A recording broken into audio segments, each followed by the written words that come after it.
ሰላም ጤና ይስጥልን ወደ ተመልካቾቻችን እንደምሰነበታችሁ ሳምንት ቃል ገብተን እንደተለያየን ሰዓታችንን ጠብቀን አዲስ ተቋምና እንግዳ ይዘን እንመጣለን ብለናችሁ ነበር። እነሆ በሰዓታችን ተገናኝተናል። የአዲስ ሚዲያ ኔትወርክ ከፐብሊክ ሰርቪስና ከሰው ሀብት ልማት ቢሮ ጋር በመተባበር የተለያዩ የሥራ ኃላፊዎችን እዚህ በቀጥታ ስርጭት ወደ እናንተ በማምጣት አድማጭ ተመልካቾቻችን የሚያቀርቧቸውን ጥያቄ ከዚህ ከስቱዲዮ የተዘጋጁ ፕሮግራሞችና ጥያቄዎችን ወደ እናንተ የሚቀርብበት አገልጋይ ፕሮግራም ከአሁን ሰዓት ጀምሮ ወደ እናንተ መድረስ ይጀምራል። የዛሬ ቆይታ የምናደርግበት ተቋም የአዲስ አበባ ከተማ አስተዳደር የመሬት ልማት አስተዳደር ቢሮ ይሆናል። ዛሬ በከተማችን የልማት ዋና ምሰሶ ከሆነው መሬት መሰረታዊ ጉዳይ እንደመሆኑ መጠን ሰፋ አድርገን ገባ ብለን እንቃኘዋለን። በተቋሙ የሚከናወኑ ስራዎች፣ አጠቃላይ የልማት እንቅስቃሴ፣ መሬትን በተገቢ ሁኔታ ለመጠቀም የሚደረጉ ስራዎች፣ በዘርፉ የሚታዩ ብልሹ አሰራሮችና እነዚህን ለማስተካከል የተወሰዱ እርምጃዎች የዛሬ ቅኝታችን አካል ይሆናሉ። በመናነሳቸው ጥያቄዎች ላይ ምላሽና ማብራሪያ ሊሰጡን ደግሞ የተገኙት የተቋሙ ወይም የቢሮ ዋና ኃላፊ አቶ መኮንን ኢያኢ ምሽቱን ከኛ ጋር ያሳልፋሉ። እንኳን ደህና መጡ። ቀደና ቆያችሁ። ዛሬ ዝግጁ ነው ታገልጋይ ጋር ሊቆዩ በጣም ውድ ተመልካቾቻችን አቶ መኮንን ጋር ወደ ኋላ እንመለሳለን። በአዋጅ ቁጥር 84 2016 ዓ.ም ለዚህ ተቋም ምን ተልእኮ ተሰጠው የሚለው የተወሰኑ ነጥቦችን እንመልከትና ተመልሰን ወደ ጥያቄዎች ነው የምናልፈው። እንግዲህ ወደ 29 የሚደርሱ ተልእኮችን ይዞ የተቋቋመው የአዲስ አበባ ከተማ አስተዳደር የመሬት ልማት አስተዳደር ቢሮ በዋናነት ከተሰጡ ስልጣኖች መካከል አንደኛው የከተማዋን መዋቅራዊ ፕላንና ዝርዝር የአካባቢ ልማት ፕላኖች መሰረት በማድረግ ፍትሃዊ ኢኮኖሚያዊ የመሬት ልማት አቅርቦት እንዲሁም የከተማ የማደስና ጥናት ስራዎችን እንዲያከናውን ስልጣን ተሰጥቶታል። የልማት ቅደም ተከተል በማውጣት የመልሶ ማልማት ፕሮጀክት ጥናት መርህ ግብሮችን፣ ጥቅል ዓላማዎች፣ ግቦች፣ የኢንቨስትመንት እቅዶች፣ በጀት፣ የዓላማ ማስፈጸሚያ ስትራቴጂ፣ የጊዜ ሰሌዳ ያዘጋጃል። ሲጸድቅም ተግባራዊ ማድረግ ስልጣንና ተልእኮ የተሰጠው ተቋም ነው። እንግዲህ እንደሚታወቀው መሬት በሀገራችን ውዱ ሀብት ነው። ይህንን በጥንቃቄ መጠቀም የሚያስችል ዘንድ በርካታ ከአዋጅና ባሻገር ልዩ ልዩ መመሪያና ደንቦችም ተሰርተው ተግባራዊ የሚደረግበት ተቋም እንዲሆናል። በርካታ ዜጎች በዚህ ተቋም ላይ ፍላጎት አላቸው። ይህን ውስን ሀብት ለመጠቀም የሚያስችል አሰራር በየጊዜው እየታደሰ እየተሰራ ነው የሚገኘው። ሌላው የተሰጠው ስልጣን ስንመለከት ለመልሶ ማልማትና ለመሬት ዝግጅት ተፈላጊ መሰረተ ልማት እንዲያጠናም ለሚመለከታቸው አካላት ያሳውቃል፣ መጠናቱን ያረጋግጣል። ከገንቢዎች በሚግባት የግንባታ ቅንጅት እቅድ በጀት ያዘጋጃል፣ ሲፈቀድ ያስገነባል። ሌላው የመሬት አቅርቦትና ፍላጎት ሚዛኑን ጠብቆ መሄድ እንዲችል የተለያዩ ጥናቶችን በማከናወን የምሳሌ ሀሳቦችን ለሚመለከተው አካል ያቀርባል፣ ሲጸድቅም ተግባራዊ ያደርጋል። ለልማት የተመረጡ አካባቢዎች በአካባቢ ልማት ፕላን መሰረት የተቀናጀ ከተማ ንድፍ እንዲዘጋጅ ያደርጋል። በሚመለከተው አካል ሲጸድቅም ተግባራዊ ማድረግ ተልዕኮ አለው። ለተለያዩ ማህበራዊና ኢኮኖሚ አገልግሎቶች የሚውሉም መሬት ወሰን ያስከብራል፣ አዘጋጅቶ ያቀርባል። ወደ 29 የሚደርሱ ተልእኮችን ይዞ የተቋቋመ ተቋም ነው። በዋናነት የልማት ተነሺዎች የምትክ ቤት ፍላጎት ያጠናል፣ የምትክ ቤት መቀበያ ሰርተፊኬት ይሰጣል፣ ለሚመለከተው አካል ያሳውቃል። ሲፈቀድም ለተናሾች ምትክ ቤት ድርድር በማድረግ እንዲሰጣቸው ለቤቶች ኮርፖሬሽን ያስተላልፋል። ከዚህም ባሻገር በከተማው አስተዳደር ወሰን ክልል ውስጥ ያለውን የመሬት ሀብት ኦዲት ያደርጋል። በኦዲት ግኝቱ መሰረት ህጋዊ እርምጃ ይወስዳል ወይም ያስወስዳል። እንግዲህ ውድ ተመልካቾቻችን ወደ 29 የሚደርሱ ተልእኮችን ተሰጥቶት የተቋቋመ ተቋም እንደመሆኑ መጠን ዛሬ ገባ ብለን የምናየው ከካሳ ጉዳይ በስተቀር ለግብር ሰብሳቢ ተቋም፣ ለፍርድ ቤቶችና ሌሎች ለሚመለከታቸው አካላት የማይንቀሳቀስ ንብረት ግምት አገልግሎት ይሰጣል። መደበኛ የይዞታ አገልግሎት ያከናውናል። ህጋዊ ያልሆነ የይዞታ አስተዳደር አፈጻጸም ሲከሰት የማስተካከያ እርምጃዎችን የመውሰድ የዚህ ተቋም ተልእኮ ነው።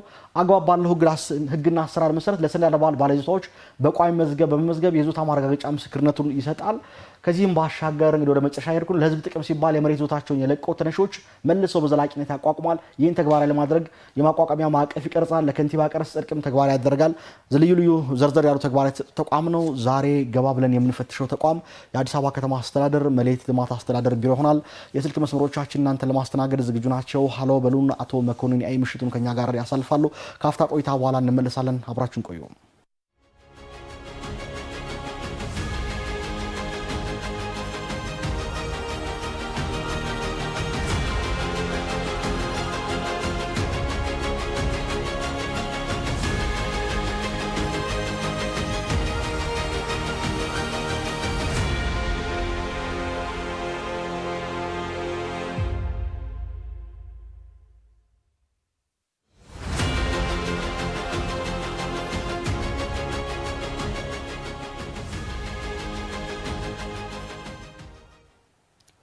ውድ ተመልካቾቻችን ተመልሰናል። በቀጥታ ወደ ጥያቄዎችን የማልፍ አቶ መኮንን ደርሶ ነው የሚመጣው። እንግዲህ የአዲስ አበባ ከተማ አስተዳደር በየጊዜው ሪፎርም ከሚያደርግባቸው ለውጥ ያስፈልጋቸዋል ብሎ ከሚያምናቸውና ልዩ ልዩ እንቅስቃሴ ማድረግ ተግባራዊ የሚያደርግባቸው ተቋም እንደሆነ ይታወቃል የመሬት አስተዳደር ልማት ቢሮ።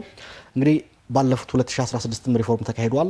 እርሶም ወደ ኃላፊነት ከመጡ በኋላ ይህን ሪፎርም ለማጠናከር የሚያስችሉ ስራዎች ሲያከናውኑ እንደነበር እናስታውሳለን። ላነሳ የፈለግኩት በሰው ኃይል ስምሪትና በአሰራር ብሎም በቴክኖሎጂ የተደረገው ሪፎርም ተቋሙን መዋቅሩን በማሻሻል በተለይም የተገልጋዩን ፍላጎት ከማርካት አንጻር በዘርፉ የሚታየውን ብልሹ አሰራር ከማስቀረት አንጻር ምን ውጤት ተገኘበት የሚለውን መነሻ ብናደርገው። አመሰግናለሁ። ያው እንደምታወቀው እንግዲህ የመሬት በጣም ውስን ሀብት እንደሆነ ይታወቃል። ይሄን ሀብት ደግሞ በአግባቡ ማልማት ማስተዳደር በከተማችን አሁን የተጀመረው ሁለንተናዊ ልማት እጅግ በጣም ፈጣን የሆነ ነው። ለዚህ የሚመጥን ደግሞ የመሬት አቅርቦት በጥራት ማከናወን እንደሚጠበቅ ይታወቃል። ከዛም ባሻገር ደግሞ ባለመብቶችን መብታቸውን ማስከበርም ከዚሁ ቢሮ የሚጠበቅ ነው። ስለዚህ ለልማቱ መፋጠን ውጤታማ መሆን አይተኬ ሚና እየተጫወተ የሚገኝ ተቋም መጫወትም የሚገባው ተቋም እንደሆነ ይታወቃል። ከዚህ አኳያ እንግዲህ የመሬት ሪፎርም በየጊዜው እየተሻሻለ እያደገ መሄድ ያለበት ሪፎርም ነው። ተቋማዊ ትራንስፎርሜሽን ማረጋገጥ የሚቻለው በዋናነት የሰው ኃይል ልማት ላይ ትኩረት ተደርጎ ሲሰራ እና በዘርፉ ደግሞ ተጋላጭ እንደመሆኑ መጠን ለብልሽትና ከዚህ በፊት ተጠንተውም ተፈትሸውም የተወሰዱ የሪፎርም እርምጃዎች ዘርፉን ለማሻሻል ዘርፉን ለማሻገር ዘርፉን ትራንስፎርም ለማድረግ በአሁኑ ሰዓት የሪፎርሙ እየተካሄደ ነው ያለው። ይሄ ሪፎርም በየጊዜው የሚከሰቱ ክፍተቶችን ማረም በሚያስችል መልኩ የሪፎርም ሀሳቦች ተቀርጸው ተግባራዊ ይደረጋሉ። በዋናነት ከሰው ኃይል ስምሪት አኳያ በዘርፉ መሰማራት ያለበት የሰው ኃይል በጥናት ተደግፎ ተግባራዊ ተደርጓል። ለብልሽት የሚያጋልጡ ዘርፉን ደግሞ ትራንስፎርም ለማድረግ ከዚህ አኳያ ከዚህ ችግር ለመውጣት የሚያስችሉ የአደረጃጀት ለውጦችም ጭምር ተደርጓል። በያዝነው በጀት ዓመት አንዱ ከአደረጃጀት አንጻር የወረዳ መዋቅሮቻችንን አጥፈን የነበረውን አጠቃላይ የሰው ኃይል ብቃቱን አረጋግጠን ከፐብሊክ ሰርቪስ እና ሰው ሀብት ልማት ቢሮ ጋራ በመሆን በክፍለ ከተማ ደረጃ በወረዳ የነበረውን የስራ ሂደት አንድም ሳይጓደል እንዲቀጥል ለማድረግ አጠቃላይ የሰው ኃይሉን የመደልደል ስልጠና የመስጠት እና መልሶ ደግሞ የማደራጀት ስራዎች ተከናውነዋል። በዚህም የሰው ኃይል ከሰው ኃይል እጥረት ጋር ተያይዞ ያለው ከብቃት ጋር ተያይዞ ያለው ችግር ለመቅረፍ ጥረቶች ሲደረጉ ቆይተዋል።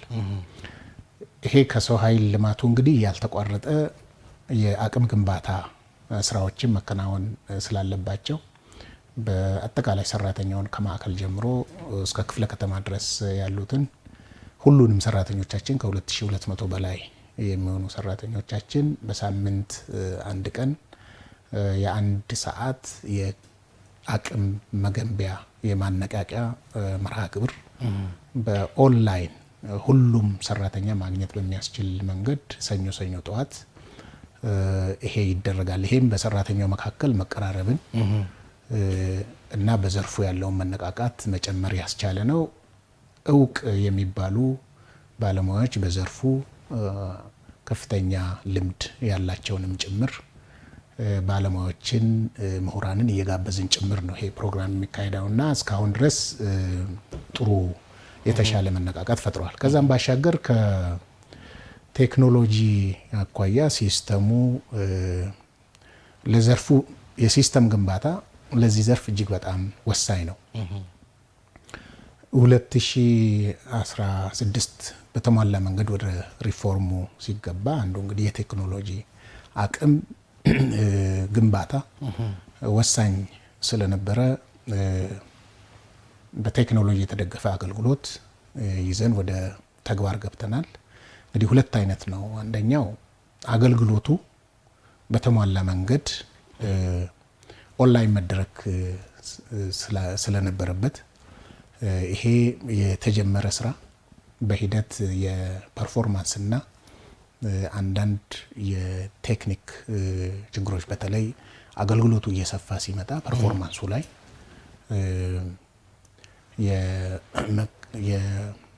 የተወሰኑ ክፍተቶች እንደው አቶ መኮንን እርሶም ወደ ኃላፊነት ከመጡ ወዲያው እርምጃ ወሰዱበት ጉዳይ ቴክኖሎጂውን ትግበራ ማሻሻያ ነው የጀመሩት።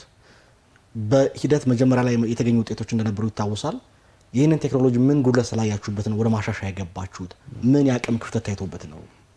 መልካም፣ ወደዛው እየመጣሁ ያለሁት የቴክኖሎጂ የመሬት ቴክኖሎጂ የተቀናጀ የመሬት መረጃ ስርዓት ነው።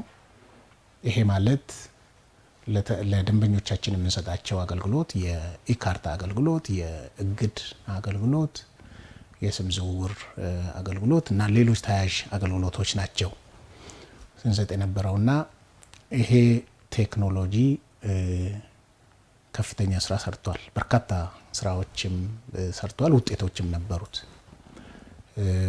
ነገር ግን በሂደት የዚህ ቴክኖሎጂ ፐርፎርማንስ አቅሙ ከፍ ማለት ስለነበረበት እና ተጨማሪ ደግሞ አገልግሎቶች በሂደት እየመጡ ስለነበር ለምሳሌ ከጨመርንባቸው አገልግሎቶች ቴክኖሎጂውን በምናለማበት ወቅት ያላሰብናቸው ነገር ግን በኋላ የጨመርንባቸው የአርሶ አደር መብት ፈጠራ አንዱ ትልቅ አገልግሎት ነው።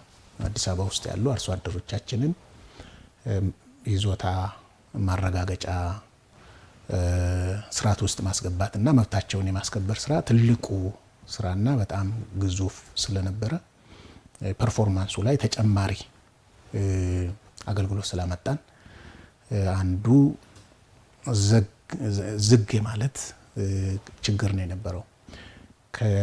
ከዚያም ባሻገር ሌሎች ቴክኒካል የሆኑ በጣም ማይነር ነገር ግን ደግሞ የግድ ዘመኑ ከዋጀው ወቅታዊ ቴክኖሎጂ ተጠቅመን አፕግሬድ ማድረግ አቅሙን ማሳደግ ስለነበረብን እነዚህን ችግሮች አገልግሎቱ ሳይቋረጥ የተሻሻለ የሲስተም ማሻሻያ ስራ ሰርተናል።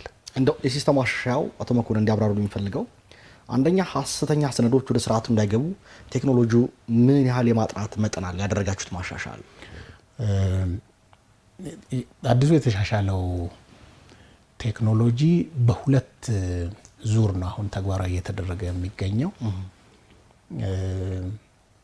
ስመጥር ከሚባል ተቋም ጋር ነው ይሄ የሲስተም ማሻሻያ ስራ እየተሰራ ያለው።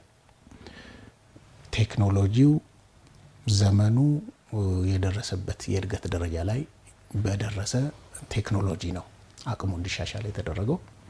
በዚህ ምክንያት የነበረብንን የፍጥነት ችግር በከፍተኛ ሁኔታ የቀረፈና ወደ ተግባር ካስገባን ጊዜ ጀምሮ እስካሁን ድረስ እስከዛሬ ድረስ ወደ 16,000 በላይ ካርታዎችን ማተም የቻለ ነው። ከመጀመሪያው ጋር ስናነጻጽር ከአቅም አንጻር በጣም የተሻለ ነው፣ ፈጣን ነው። የካርታ ህትመት የተሟላ መረጃ ከያዘ አንድ ደንበኛ ከ3 ቀን እስከ 4 ቀን ባልበለጠ ጊዜ ውስጥ የካርታ የይዞታ ማረጋገጫ ካርታ አገልግሎት ማግኘት የሚያስችል ደረጃ ላይ ነው የደረሰው አቅሙ ማለት ነው። በጣም ጥሩ ነው። እንደው እዚህ ላይ ማሳተፍ የፈለገው መልካም። ከዛ ውጪ ከዚህ በፊት ሲያጋጥመን የነበረው የካርታ የይዞታ ድርርቦሽ፣ በካርታ ላይ ካርታ የማውጣት ከፕላን ጋር የሚቃረን የይዞታ ማረጋገጫ ስርዓት፣ እነዚህን ሙሉ በሙሉ የቀረፈ ሲስተም ነው። ይሄ ብቻ አይደለም፣ ለሌብነትና ለብልሽት ሲያጋልጠን የነበረው የደንበኛ ማቀዳደምም ጭምር 100% የዘጋ ነው።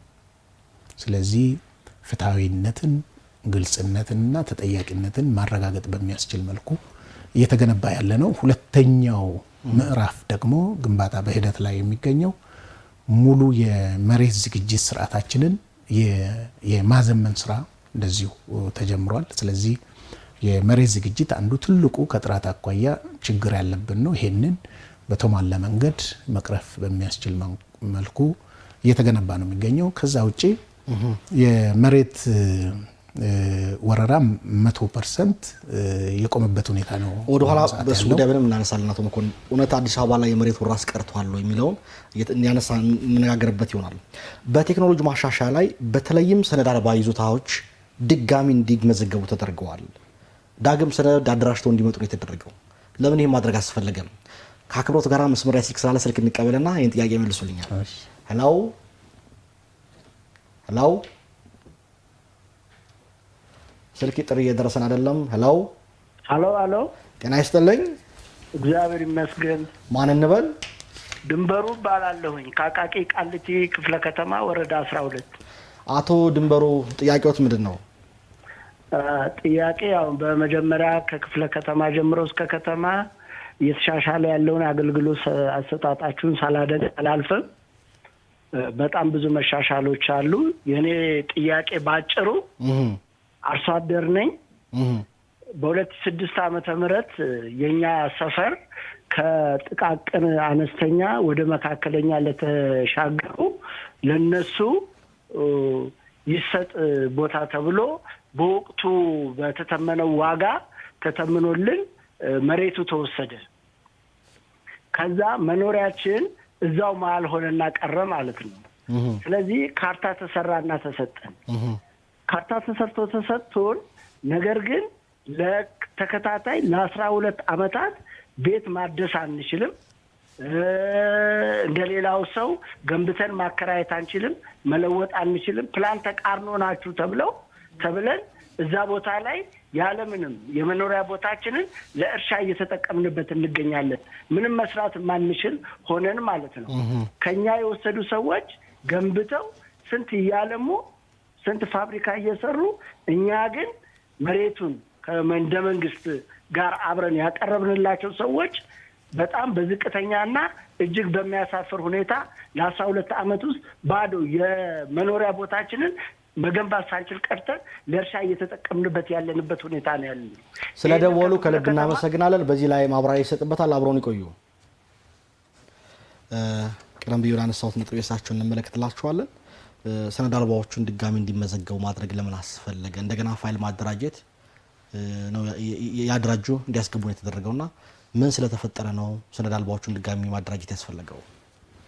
መልካም ሲስተም ማሻሻያው ቅድም እንግዲህ እንዳነሳሁት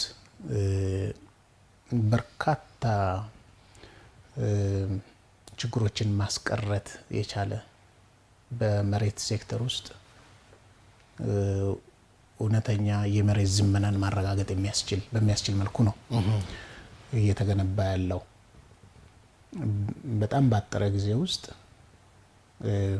ሁለተኛው ዙር ስናጠናቅቅ ብልሽት እና በአቋራጭ ተጠቃሚነት አዝማሚያዎች ዝንባሌዎችንም ጭምር መቅረፍ የሚያስችል ደረጃ ነው የሚደርሰው። ቴክኖሎጂ እየተገነባ እያደገ እየተሻሻለ ሲሄድ ማለት ነው። እያንዳንዷ መሬት በቴክኖሎጂ የምንቆጣጠርበት በተለይም አሁን ትልቅ ፈተና ሆኖ ያለው ይገባኛል ጥያቄዎች በመሬት ላይ ይነሳሉ። እነዚህንም ጭምር በተሟላ መንገድ ችግሩን መቅረፍ በሚያስችል መንገድ የሚገነባ ነው የሚሆነው። በነገራችን ላይ ቴክኖሎጂ ተጠቅመን መሬት መምራት ስንጀምር ትልቁ ያስቀረው አንድ ቁጥር እስካሁን ድረስ የሰርቲፊኬት የተሰጣቸው የይዞታ ማረጋገጫ የተሰጣቸው ፋይሎች ማህደሮች ሙሉ በሙሉ እስካን ተደርገው ኮፒ ተደርገው ሲስተም ላይ እንዲያዙ ተደርገዋል። ስለዚህ የትም ካርታ አሳትሞ ወደ ሲስተማችን ማስገባት አይቻልም። ሲስተማችን ከገባም በቀላሉ ሊደርስበት የሚያስችል ቴክኖሎጂ ደረጃ ላይ አቅም ደረጃ ላይ ደርሰናል። ከዛ ውጪ አሁን ወደ ኢካርታ ይሄን የተያዘውን ይዞታ በሰነድ አልባም ይሁን ሳይፈቀድላቸው ግንባታ የገነቡም ይሁኑ መብት እንዲፈጠርላቸው በሚደረግበት ወቅት የግድ በዚህ ሲስተም ማለፍ አለባቸው። በአዲሱ ሲስተም በማሻሻያው ማለፍ ስላለባቸው ሰነዶቹን ማይግሬት የማድረግ ስራ መሰራት ስላለበት ይሄን ኦንላይን ደንበኞቻችን ካሉበት ቦታ ላይ ሆነው ይሄን መረጃቸውን ማመልከቻቸውን ማቅረብ የሚችሉበት ስርዓት ነው የተፈጠረውና በጣም ዘመናዊ ቀልጣፋ በያሉበት ቦታ መገልገል እንዲችሉ የሚያስችል የቅድመ ዝግጅት ስራዎች ናቸው ይሄን ስናደርግ ያለነውና ሁለተኛ ጊዜ ማደራጀት ሳይሆን ከማሻሻያ ከሲስተም ማሻሻያው ጋራ የማስተዋወቅ በዚያም አገልግሎታቸውን ማግኘት እንዲችሉ የሽግግር ስራ ነው ማለት ነው የተሰራ ያለው። መልካም ውድ ተመልካቾቻችን መከታተል ላይ የምትገኙት ሳምንታዊ አገልጋይ ዝግጅታችን ነው። ትናንት የአገልግሎት ቀን ነበር። ወደ ቢሮአቸው ተጉዘን እንደው አገልግሎት አሰጣጡ ምን ይመስላል የሚለውን ለመቃኘት ሞክረን ነበር። እዛ ደንበኞች የሰጡን አስተያየት እንከታተልና ደግሞ ዋና ዋና ባልናቸው ጥያቄዎች ላይ ተኩረን የምነጋገር ነው የሚሆን። አብራችሁን ትቆዩ እንጋብዛችኋለን። እስኪ ቪዲዮዎች ተከታትለን እንመለስ። የኢንቨስትመንት ጉዳይ ነበረኝ፣ ተሳክቶልኛል። ጨርሼ እየወጣሁኝ ከበፊቱ በጣም ጥሩ የተሻሻለ ነው። በጣም ጥሩ ቀልጣፋ ነው። ሰውን ቢበዛ እንደዛው እያስተናገዱ ነው። በጣም ቀልጣፋ ነው። ዲጂታል ነው። ሌላ ሰው አይነካም። በአይዲ ነው የሚሰራ። በአይዲ በእንትን ነው የሚሰራ። በሜሴጅ ነው። ሌላ ሰው መጥቶ እንትን አያረግም። ግን አንዳንድ ቦታ ትንሽ ባለሙያ ላይ ችግር አለ። ዶክመንት የመደበቅ ዶክመንት የማመላለስ ጉዳይ አለ። ይሄ ቢስተካከል ጥሩ ነው። ሌላ ጥሩ ነገሮች ብዙ ነገሮች ተሻሽሏል። አገልግሎት በጣም ደስ የሚል በዲጂታል ስለሆነ ህዝቡ በግልጽ ቁጭ ብሎ እየተገለገለ ነው ያየሁት። ይሄ ደግሞ በጣም መሬት አስተዳደር አሁን ጽድት ያለ በጣም ግልጽ የሆነ ስራ ነው እየተሰራ ያለው። አንደኛ በዲጂታል መሆኑ ህዝቡ ችግሩን ፈታ። ወረፋ እንደምታየው ብዙ ህዝብ ይገባል፣ ተገልግሎ ይወጣል። በጣም ደስ የሚል አቀባበል፣ ደስ የሚል ስራ ነው እየተሰራ ያለው። ለእናንተም ደግሞ በርቱ። መንግስትም የህዝቡን ችግር እንዲያገኝ በማድረጋችሁ አዲስ ሚዲያ ኔትወርክ በጣም እጅግ አድርገን እናመሰግናለን። ለሚ ኩራ ክፍለ ከተማ ወረዳ 8 በሻሌ ትምህርት ቤት ፊት ለፊት ከፍርድ ቤቱ ሰሚት ፍርድ ቤት ጀርባ ነው ቤታችን ይገኛል። ስለ ግሪን ኤሪያ ጉዳይ ነው። ግሪን ኤሪያችን በ2009 ዓ.ም ተፈቅዶልን ግሪን እያደረግን እያለማን ባለንበት ሰዓት ውል እንዲታደስ በየጊዜው ስንሄድ ወረዳው አይ የአርሶ አደር ክስ አለበት የፍርድ ቤት ኬዝ አለው እያለ እስካሁን ጊዜ ድረስ እየተመላለስን ያው እየጠየቅ ከ2009 ጀምሮ እየሄድን እየጠየቅን ነው። አሁን አቶ የኑስ አደም ጋር መጥተን አቶ የኑስ አደም በአግባቡ እያነጋገረን ነገሮቻችንን እየተከታተለልን ይገኛል። በጣም ነው የምናመሰግነው። ያለ መሰልቸት ለአንድ ሰው ከ30 ደቂቃ 20 ደቂቃ በጣም ትንሹ 5 ደቂቃ ቢሆን ነው እያነጋገረ ሁሉን ወረቀት እያነበበ ያለውን ዶክሜንት እያነበበ እና አቶ የኑስ አደምን በዚሁ አጋጣሚ በጣም ማመስገን እንፈልጋለን። ያው የሰራ መመስገን አለበት፣ ያልሰራ መወቀስ እንዳለበት ሁሉ እና ክትትል ተደርጎ ነገሮች ጉዳያችን በቅርቡ እንዲፈታለን ነው። መልካም መስተንግዶ ነው ያገኘ ነው። ከመጣን ጊዜ ጀምሮ የሚያስፈልገውን ነገር በሚገባ ፋሲሊቴት እያደረጉልን ነው። ከዚህ በፊት ብዙ ጊዜ ለሌላ ጉዳይ መተን እናውቃለን። ነገር ግን አሁን በመጣንበት ጊዜ ብዙ አይነት መሻሻሎችን አይተናል። መረጃዎች የሚያዝበት ሰዎችን የሚያስተናግዱበት መንገድ በእውነት የሚያስደነግጥና ደስ የሚያሰኝ ሆኖ አግኝተነዋል። ለዚህም ማመስገን እንፈልጋለን። ጥሩ አይነት ነገር እያገኘን ያለ ነው። እያንዳንዱ ችግር እየተቀረፈልን ነው። ቴንኪዩ ማለት እፈልጋለሁ። በእውነት በጣም ቴንኪዩ ናት። ቴንኪዩ። ወደ ተመልካቾቻችን ተመልሰናል። መስመር ላይ ስልክ አለ። ስልክ እንቀበልና ደግሞ ሌሎች ጥያቄ ያቀረቡ ተገልጋዮች ስላሉ እነሱን እናደምጣለን። መስመር ላይ ስልክ እንዳለ ነግረውኛል። ሄሎ ሄሎ፣ ጤና ይስጥልኝ። ጤና ይስጥልኝ። ታምራት ይባላለሁ። አይ ቃሊቲ መሬት አስተዳደር ስም ለማዞር ከሐምሌ ጀምሮ በተለያየ ጊዜ ሲመላለስ ነበርና አብዛኛው ሰራተኛ ለማግኘት እድል አግኝቼ ነበር ለማየት ለመታዘብ አገልግሎት አሰጣጡንና ሌላውን በወቅቱ እንትን ቢሆንም የሲስተም በዛ የፊተኛው ሲስተም አስቸጋሪ ስለነበረ በዛ ትንሽ ሲስተሙ እያስቸገረ በሙላላትም ነበረ። በኋላ ግን እርግጥ እዛ አካባቢ ከዋና ጽሕፈት ቤት ኃላፊ ከወይዘሮ ትዕግስት ጀምሮ ዳይሬክተሩ ወልዱም የቴክኒክ ክፍል ኃላፊዋ ፍሬወት መሀንዲሶቹም እና አያና በጣም በግልጽነት፣ በቅንነት፣ በአሳታፊነት ጠያቂነትን ታሳቢ አድርገው አገልግሎት አሰጣጥ በተገልጋይ አክባሪነት በፊትና በፍጥነት ነው የሚያከብሩ የሚሰሩት እና ለውጥ ለማምጣት ውጤታማ ለመሆን የሚሰሩትን ይከታተላሉ እና እነዚህም በደንብ እንትን ብዬ እዛ ደግሞ ሲሰሩ ስራውን የታዘብኩት ባለሙያ ምን እየሰራ እንደሆነ እነዚህ ኃላፊዎች በሮሚንግ የሚሉት አለ አይደለም።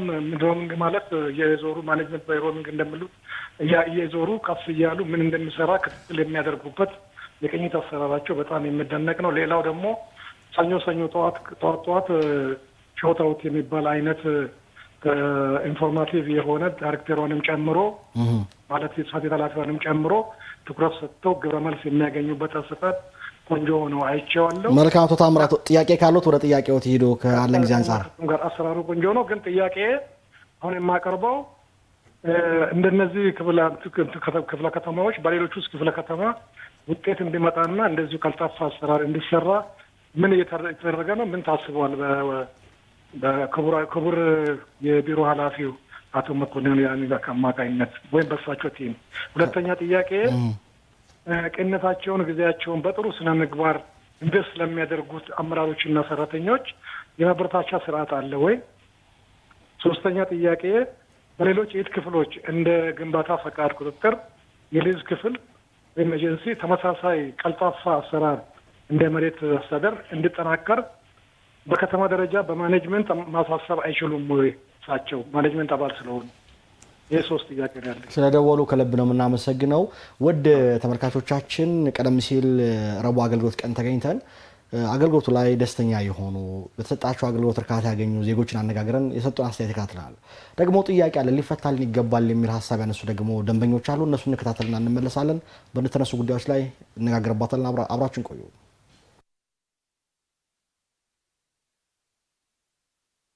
ዘጠና 97 መብት ፈጠራ በሚል ያው መብት ተፈጥሮልን አገልግሎት እንድናገኝ መተናል። አገልግሎት አሰጣጥ ላይ ግን ሰፊ ችግሮች አሉ። እንደምታዩት ህዝብ እየተጉላላ ነው። ይሄ ደግሞ ምንድነው ችግሩ? ህዝብ በተጉላላ ቁጥር ወቀሳ የሚያቀርበው በመንግስት ላይ ነው። ይሄ ደግሞ መሆን የለበትም። እዚህ ጋር ሰነዴን አሳይሻለሁ።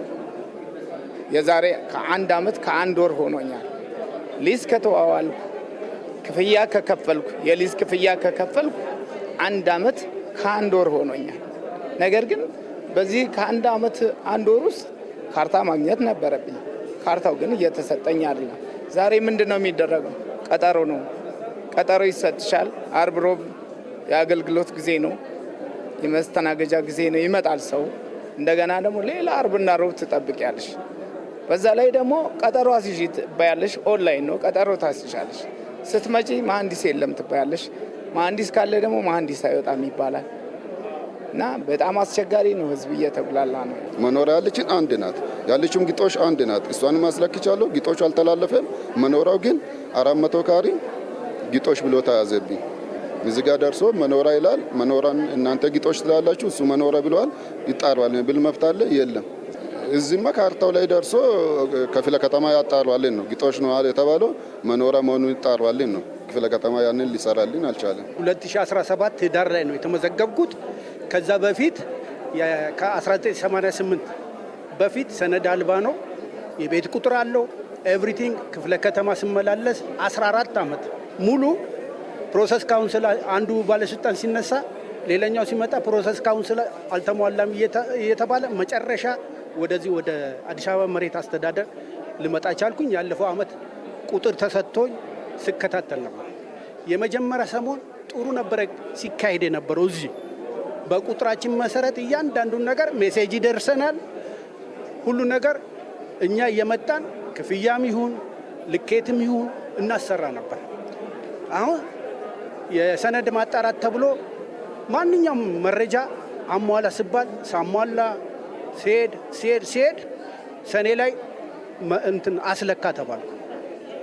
ቦታው ድረስ መሐንዲስ ይዘ ሄደህ አስለካ ተባልኩኝ። መሐንዲስ ይዤ ሄጄ አስለካው። መሐንዲሱ ልኬቱን ለነሱ አቀረበ። በመሃል ምን ይሆናል ዘንድሮ ይሄ ፕሮሰስ እየተካሄደ ልኬቱ አልቆ ስኬቹ ተሰርቶ ይሄ ካለቀ በኋላ እንደገና እንደ አዲስ ተመዝገቡ ተብሎ እያንዳንዱ እዚህ የምታዩ ሰው እንደ አዲስ የተመዘገበ ነው። ካርታ ደረጃ ደርሶ ጨርሶ የጨረሰ ሰው ወደ ኋላ ይመለሳል። እኔ ልናገር የምፈልገው ሲስተሙ ሲስተም ከተበላሸ ከበፊቱ ጋር ራሱ እንዴት ነው ኢንተግሬትድ የሚያደርገው?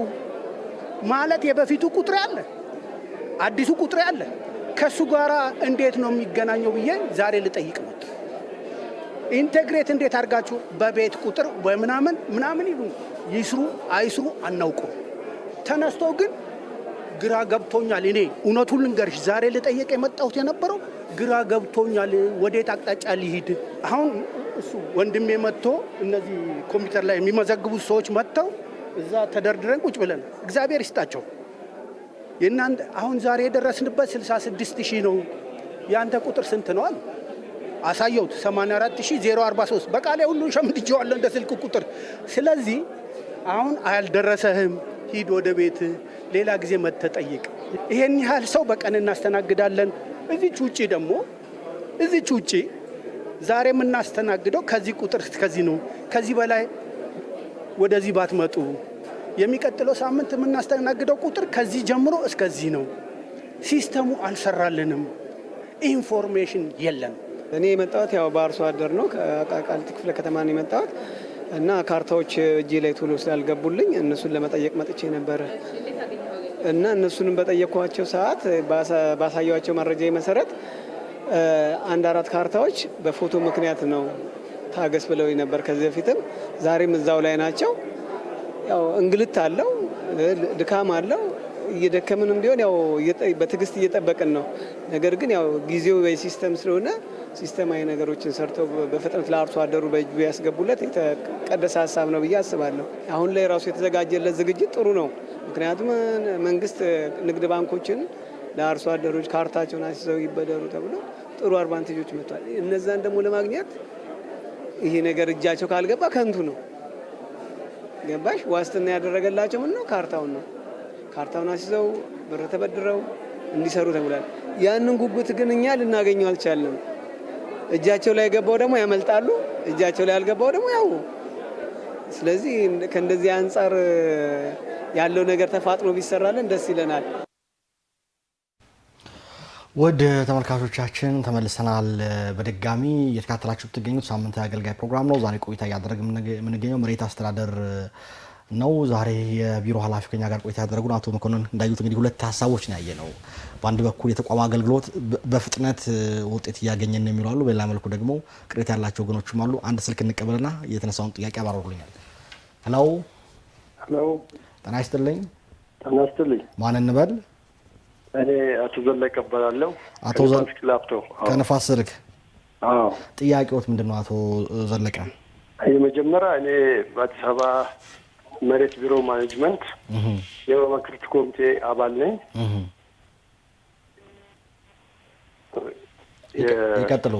የመማክርት ኮሚቴ 7 ስራ አስፈጻሚ ያለው ከ7ቱ አንዱ ነኝ። አሁን በተቋቋሙ አሁን በዛሬው ዕለት ራሱ ቦሌና የካን እንደ ምስለ ተገልጋይ ሆነን እየገመገምን ነው ያልነው። ህብረተሰቡን እንጠይቃለን፣ አስተያየት እንጠይቃለን። ስንት ጊዜ ፈጀባችሁ? የቢሮ ኃላፊዎችንም እንደ ኖርማል ተገልጋይ ሆነን እንጠይቃለን። ጥሩ ደረጃ ላይ ነው ያለው። በተለይ አቶ መኮንን ከመጡ አይታችሁ እንደሆን ሮብና አርብ የቢሮ ኃላፊዎች በሙሉ ዳይሬክተሮች መሬት ወርደው ተገልጋዩን ህብረተሰብ ከጠዋቱ አንድ ሰዓት ጀምሮ አቶ መኮንን ቁጭ ብሎ ሁሉም የቢሮ ዳይሬክተሮች ቁጭ ብለው አገልግሎት ይሰጣሉ፣ ውሳኔም ይሰጣሉ። ከዚህ ቀደም እንዴት ነበር የሚደረገው? ለሌት 10 ሰዓት መጥተህ ተመዝግበህ እንዳቶ መኮንን ያለውን የቢሮ ኃላፊ ጠብቀህ ወይ ስብሰባ ከሆነ ተመልሰህ ይሄዳል። አሁን ግን ሁሉም መሬት ይዞ አገልግሎት ይሰጣሉ። ታች ምድር ቤት ሆነው በየዲፓርትመንት ሁሉም ህዝቡን እንዳመጣጡ አስተያየት ይሰጣሉ፣ ጥያቄ ይቀበላሉ፣ መፍትሄ ይሰጣሉ። ክፍለ ከተማም እየደወሉ ውሳኔ ይሰጣሉ። ጥሩ ሂደት ላይ ያሉ። ትንሽ ችግር ሆኖ አይቼ የነበረው ነገር ምንድን ነው?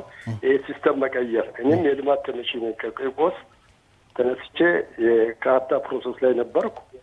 እኔ የራሴን ጉዳይ አላስቀደምኩ፣ ግን የህብረተሰቡን አስቀድሜ ከእነሱ ጋር እያገለገልን ያለ ነው። አሁን ሲስተሙ ወደ መስተካከል ስለመጣ መፍትሄ በአፋጣኝ እየሰጡ ያሉት፣ ግን መሻሻል አለበት ብዬ የማምነው ይሄ የአርሶ አደር ጉዳይ በቀድሞ በኢህአዴግ ዘመን በደላላ የተተበተበ ነው።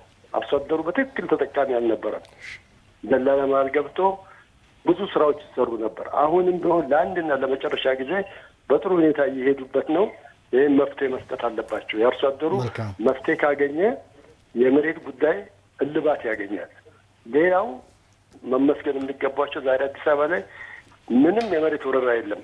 አሁን ባለው ሁኔታ እያንዳንዷ መሬት ባንክ ገብታለች። ያለ ግንባታ ፍቃድ ምንም አገልግሎት ማግኘት አችልም። ያለ ካርታ ምንም አገልግሎት ማግኘት አችልም። በጥሩ ሁኔታ ላይ ያለው። ስለዚህ አሁንም ምንድን ነው በዚህ ሁኔታዎች መበርታት አለባቸው። እኛም እያገዝናቸው ነው።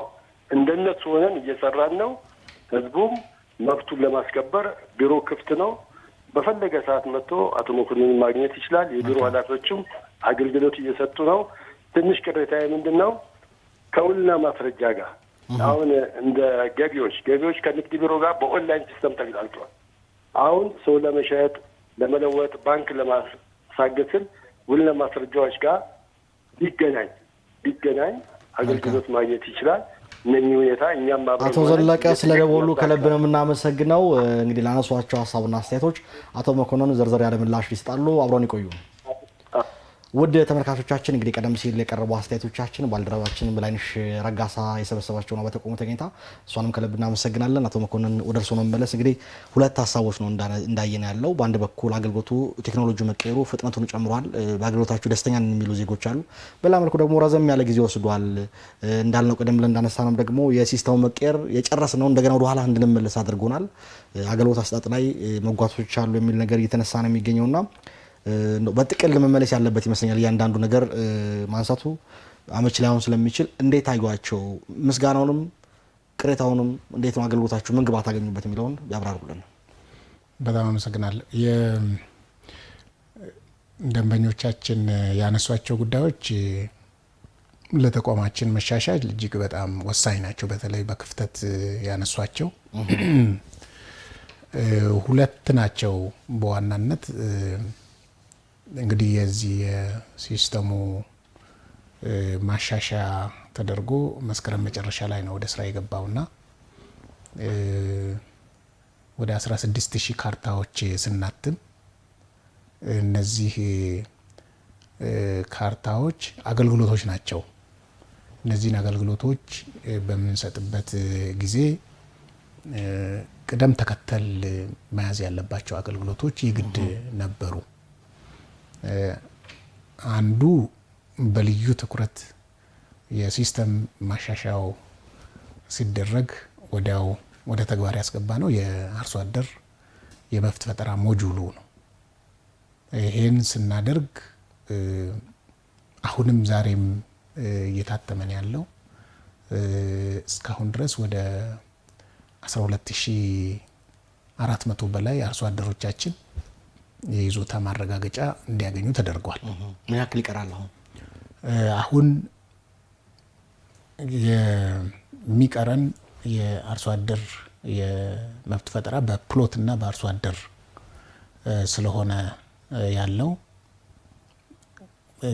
ቁጥሩ አንዱ የገጠመን ከአርሶ አደር መብት ፈጠራ ጋር ተያይዞ በማመልከቻ ወቅት ኦንላይን ስለሆነ ክፍት ስለነበረ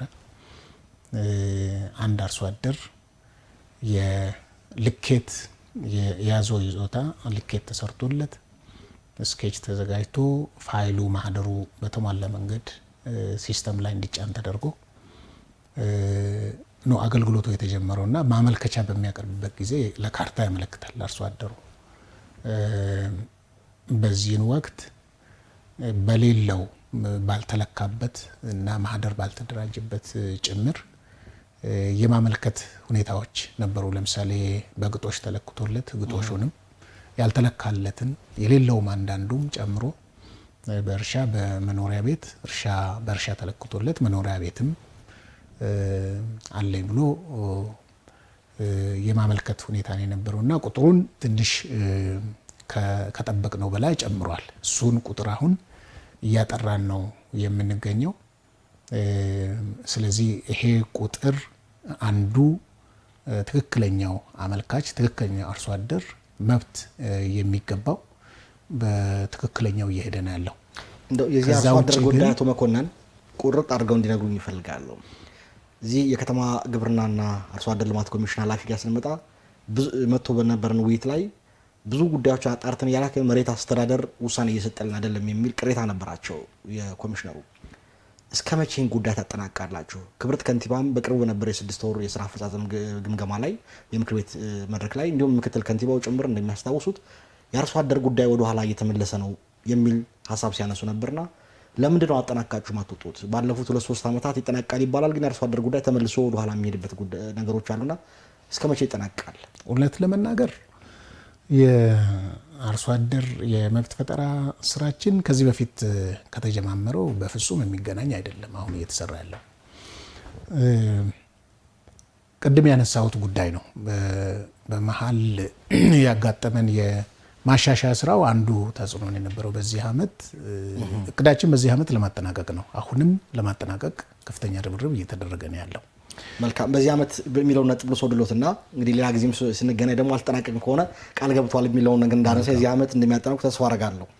ወደ ሌሎች ጉዳዮች እንመለስ። እዚሁ ከተነሱ ጥያቄዎች ላይ ነጥቦች ስንመለከት መኖሪያ ቤት በግጦሽ ተለካብኝ፣ የግጦሹ ወደ መኖሪያ ቤት ተለካብኝ፣ አሁን እንዲስተካከል ይፈልጋሉ። 14 ዓመት ሙሉ እየተመላለስኩ ነው ያለሁት የሚል ነጥብ ተነስቷል። ሌላው ከዚህ ከአረንጓዴ ቦታ ጋር በተያያዘም ችግሮች እንዲፈታ እንፈልጋለን የሚሉ ዜጎች ስላሉ በጥቅል አጠቃላይ የተነሱ ጉዳዮችን ማብራሪያ ይሰጡበት ፈልጋለሁ። ቅድም የቀረቡት ቅሬታዎች በሁለት ካታጎሪ ነው፣ በሁለት አደራጅተን ማየት እንችላለን። አንዱ ከአርሶ አደር ጋር ተያይዞ ያለው ቅድም ያነሳሁት ነው። በሚያመለክቱበት ወቅት አንዱ ሊፈጠር የሚችለው ችግር ማህደር ላልተደራጀበት ፕሎት ማመልከቻ ማቅረብ አለ። እሱ እየተጣራ የመፍትሄ እየተሰጠው ነው የሚገኘው። በሁሉም ክፍለ ከተማ ይሄ እየተሰራ ነው ያለው። ስለዚህ ባልተለካበት ማህደር ባልተደራጀበት አመልክተው የተገኙት አርሶ አደሮች በስህተት ታልፎ ከሆነ በተለያየ ምክንያት ታልፎ ከሆነ እሱ በመልካም አስተዳደር በኋላ ጥያቄ ቀርቦ የሚታይ ነው የሚሆነው። ነገር ግን አሁን ማህደር ካልተደራጀ የይዞታ ማረጋገጥ ስራው የመብት ፈጠራ ስራው ወደፊት መሄድ አይችልም። ስለዚህ ያልተለካላቸው በዚህ አጋጣሚ ማህደርም ያልተደራጀላቸው እውነተኞች ካሉ በትዕግስት እንዲጠብቁን መልእክት አስተላልፋለሁ። ከዛ ውጭ ግን ሌሎቹ መብት የመፍጠር ስራው የሚቀጥል ነው የሚሆነው። በባለሙያ ስህተት፣ በማህደርም ስህተት፣ በመረጃ ስህተት ደግሞ መኖሪያ ቤት ሆኖ እያለ ግጦሽ ካርታ ይወጣላቸው ካሉ ቅሬታ የምናስተናግድበት ስርዓት አለ። የፈታናቸው ቅሬታዎችም አሉ በተጨባጭ ከዚህ በፊትና በዛ ስርዓት የሚስተናገዱ ስለሆነ ተገልጋያችን 5ኛ ፍሎር ላይ ቀርበው በቢሮአችን ወይም በሚገኙበት ክፍለ ከተማ ቀርበው ቅሬታቸውን ማስመዝገብ ይችላሉ፣ ይፈታላቸዋል ማለት ነው። ከዛ ባሻገር የ97 እና የ88 የመብት ፈጠራ ስራዎች አሁን መልሰን ቅድም እንዳልኩት የሲስተም ማሻሻያ ስራውን ስንሰራ የነበረውን ዳታ ወደ አዲሱ የማሸጋገር ስራ እየተሰራ ነው ያለው። ወደ 6000 በላይ የሚሆኑ ከዚህ በፊት ካርታ ያደረግናቸውም ጭምር እያወጣን አገልግሎት እየሰጠን ነው የምንገኘው። ከዛ ውጪ ዳታዎቹ ከዚህ በፊት የተያዙት ዳታዎች በሲስተሙ ላይ የተጫኑ ስለሆነ አገልግሎቱን መስጠት ጀምረናል። የ97ም የ88ም ማለት ነው። እሱ ላይ ያለው የወረፋ መደራረብ አለ የሚል ነገር ነው ያነሱ ሰውየው እንዳዩት 14 ዓመት ነው የተመላለሰው ያለው የተነገረን አይደለም ሰዓቱን እንኳን ጠብቆ ለመምጣት የሚያስችል ነገር የለም የሚል ነገር አስተዋልና እውነት ነው። አሁን ዳታውን የማስተካከል ስራ ነው ቀጥሎ ወረፋ የማስጠበቅና በስታንዳርድም እየወጣን ያለው በዚያ ስታንዳርድ መሰረት በቀን ምን ያህል ሰው ይስተናገዳል ከየትኛው ተራ ቁጥር እስከ የትኛው ተራ ቁጥር የሚለውን ይፋ የምናደርግ ይሆናል ለባለጉዳዮቻችን ለደንበኞቻችን። ነገር ግን አንድ መታወቅ ያለበት የፕላን ተቃርኖ ካለበት መብት አይፈጠርም በየትኛውም መንገድ። ምክንያቱም የከተማዋን ፕላን መነሻ ያደረገ የመብት ፈጠራ ስራ ስለሆነ የሚከናወነው። ስለዚህ እነዚህ ደግሞ አሁን የተጠሩ ቁጥሮች ይሄን ሁሉ ጨምሮ ነው የፕላን ተቃርኖ ያላቸውም ጭምር ያመለክታሉ። እነዚህን ደግሞ ማጥራት የምንችለው ወደ ሰነድ ማጣራቱ ወደ ቴክኒካል ስራው ሲገባ እንጂ እንዳመለከቱ ተራ ማስያዝ ማስጠበቅም አስቸጋሪ ነው የሚሆነው። ስለዚህ እየታየ የሚገባቸው መልእክት ይላክላቸዋል፣ የማይገባቸው ደግሞ አይገባችሁም፣ መብት ሊፈጠርላችሁ አይችልም። የፕላን ተቃርኖ አጋጠመ ማለት መብት ሊፈጠር አይችልም ማለት ነው። ስለዚህ ይህን ተገንዝቦ የፕላን ተቃርኖ ያጋጠማቸው ሰዎች ህጉ ስለማይፈቅድ እና ወደ ልማት በሚገባበት ጊዜ በልማት ምክንያት ተነሺ በሚሆኑበት ወቅት ባለው አሰራር ባለው ህግ መሰረት መስተናገድ ይችላሉ። ስለዚህ አቶ ድንበሩም ጥያቄ ከቃቂ ቃሊቲ ወረዳ 12 ያነሱት በዚህ ማዕቀፍ ነው የሚታየው፣ በዚህ መሰረት ነው የሚታየው። መልካም ወደ ሌሎች ጉዳዮች ለለፍ። እንግዲህ የሊዝ ጨረታን በተመለከተ አካሄዳችኋል። በቅርብም 8ኛ ዙር እንደተካሄደ ይታወቃል። በተወሰነ መልኩ ጨረታ ከወጣ በኋላ ደግሞ የተወሰኑትን የመቀነስ ሁኔታዎች ነበሩና ቀድሞ ሲወጡ የፕላን ተቃርኖ ከነበረባቸው ይሄ እየታወቀ ለምንድን ነው እነዚህን ወደ 80 የሚደርሱ ፕሎቶች ናቸው የተሰረዙትና መሰረዝ ያስፈለገው ለምንድን ነው? ያው ጨረታዎቹ የመሰረዝ ሙሉ ስልጣን እንዳላችሁ ይታወቃል። ነገር ግን ሰው በተለያየ መልኩ ወደ እናንተ ስለሚመጣ ይሄን ፍላጎት ይህ ደግሞ በገቢ አንጻር የሚያሳድረው ተጽዕኖ እንዳለው ስለሚታወቅ መሰረዝ ለምን አስፈለገ የሚለው ማንሳት ፈልጋለሁ። መልካም እንግዲህ የመሬት አቅርቦት አንዱ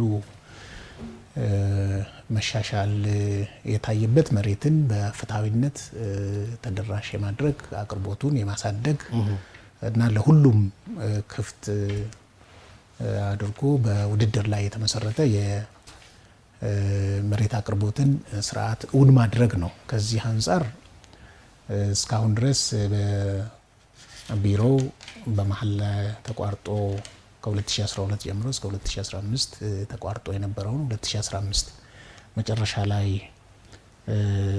የሊዝ ጨረታ መሬትን በሊዝ ማስተላለፍ የጨረታን ስርዓት ጀምረን አሁን ወደ 8ኛ ዙር ላይ ደርሰናል። በዚህ ሂደት ተጠቃሚ ያደረግናቸው ዜጎቻችን ቁጥራቸው በሺዎች የሚቆጠር ነው።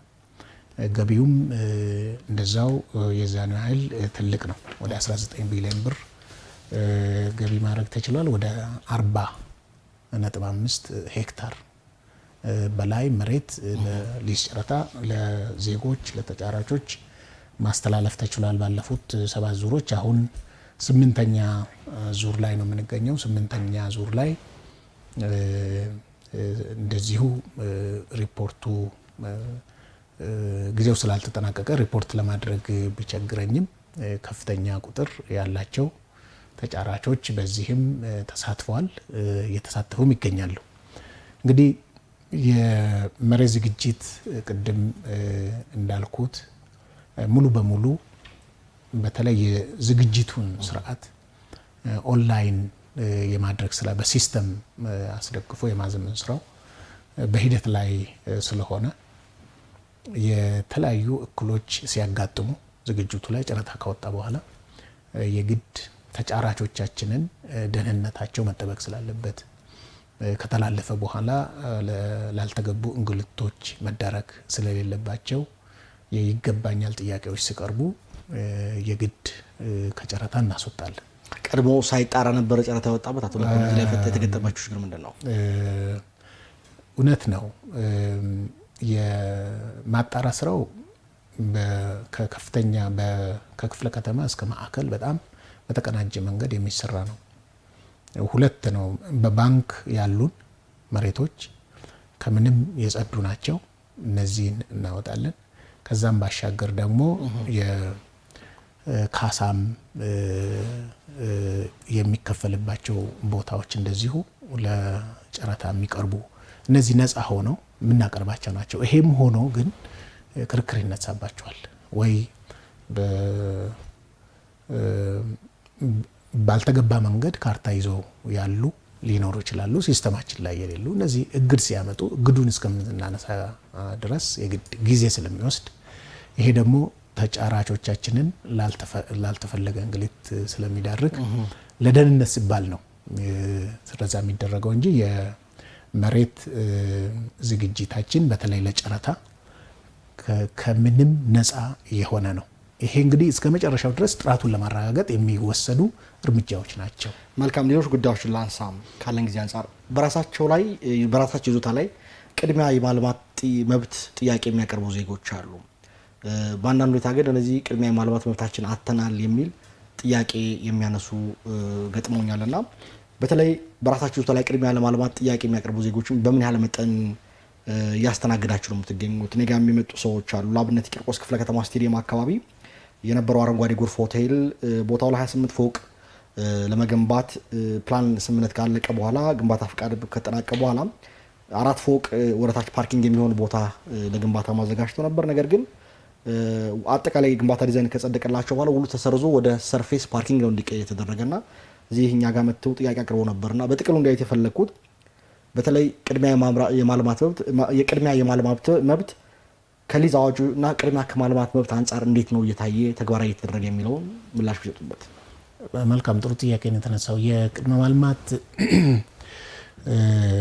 መብቶች ይከበራሉ። ያው ልማት የከተማውን ፕላን መነሻ ያደረገ ልማት ነው የሚካሄደው እና ሰፊውን ሕዝብ የሚያሳትፍ ልማት በአብዛኛው በመንግስት የሚካሄድ ልማት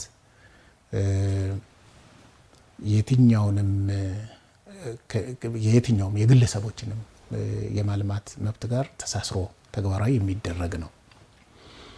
ይሄ ሲደረግ የከተማው ፕላን በሚሻሻልበት ጊዜ እሱን ተከትሎ የግድ ልማቱን ማስኬድ ይጠይቃል። ስለዚህ ቅድመ ማልማት ጥያቄዎች በፕላን ላይ የተመሰረቱ ከፕላን ጋር ተናባቢ የሆኑ መሆን ይገባቸዋል። አሁን ያነሳው ጥያቄ የኮሪደር ልማት ወሰን ውስጥ የሚገኝ ነው። የኮሪደር ልማት ደግሞ በጥናት ላይ የተመሰረተ በመዋቅራዊ ፕላናችን የታገዘ ከሱ ጋር የተናበበ ጥናት ተጠንቶ ጸድቆ ወደ ተግባር የገባ ነው። ስለዚህ ወደ ተግባር በሚገባበት ጊዜ ለሰፊው ሕዝብ ለህብረተሰቡ የሚቀርቡ ልማቶች ቅድሚያ ይሰጣቸዋል። ስለዚህ እነዚህ ቦታዎች ለልማት በምናውልበት ጊዜ ለህብረተሰቡ የዋሉ እንጂ ከአንድ ግለሰብ ተነስቶ ለሌላ ግለሰብ የተሰጠ አይደለም።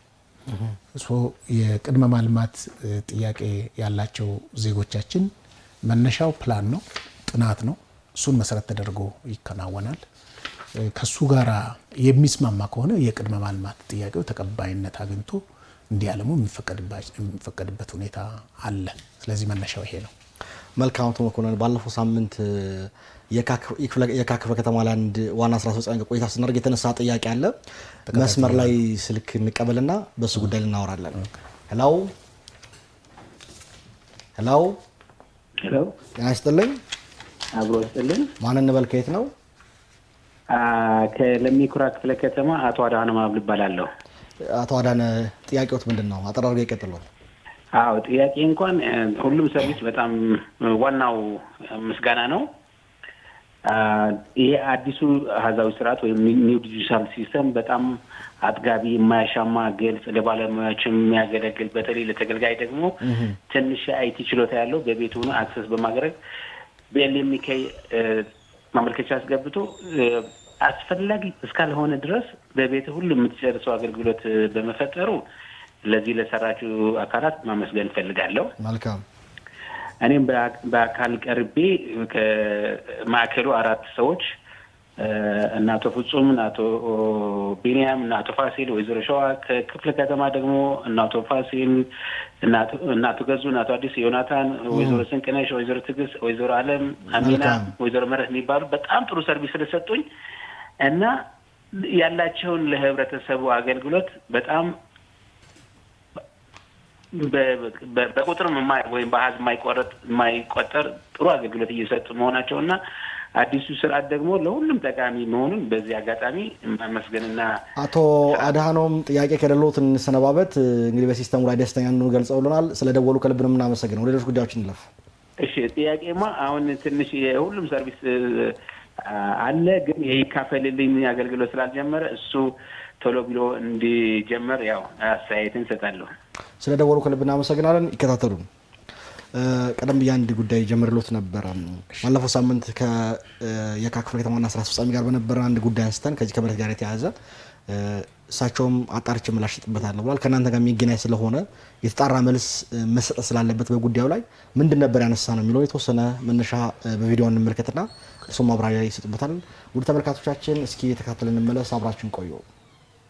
በየካ ክፍለ ከተማ አስተዳደር ወረዳ 5 ነባር አርሶ አደሮች የሆኑ ከወረዳ ስራ አስፈጻሚ በደንብ እንዲይዙልኝ ይፈልጋለሁ። ከወረዳው ከተማ ግብርናና አርሶ አደር ልማት ጽሕፈት ቤት እንዲሁም ከአርሶ አደር ኮሚቴ ማረጋገጫ የተሰጣቸው ከ1964 ጀምሮ በዚሁ ቦታ ወረዳ 5 መንደር 11 የቤት ቁጥር 1864 ነዋሪ የሆኑት ወይዘሮ ጣይቱ ደምሴና አቶ ጥበበ ስላሴ አስፈላጊውን የሕግ መረጃ አቅርበው ባሉበት ሁኔታ በክፍለ ከተማው መሬት ልማት ጽሕፈት ቤት በኩል እንዲስተናገዱ አልተደረገም። ለምን የሚል ጥያቄ አለኝ። አመሰግናለሁ። ይህ ጥያቄ እኔ ወደ ስራ ከመጣው ማግስት አካባቢ ጥያቄው በእኛ አንድ ማዕከል አገልግሎት ጥያቄው ቀርቧል። በዝርዝር አውቀዋለሁ።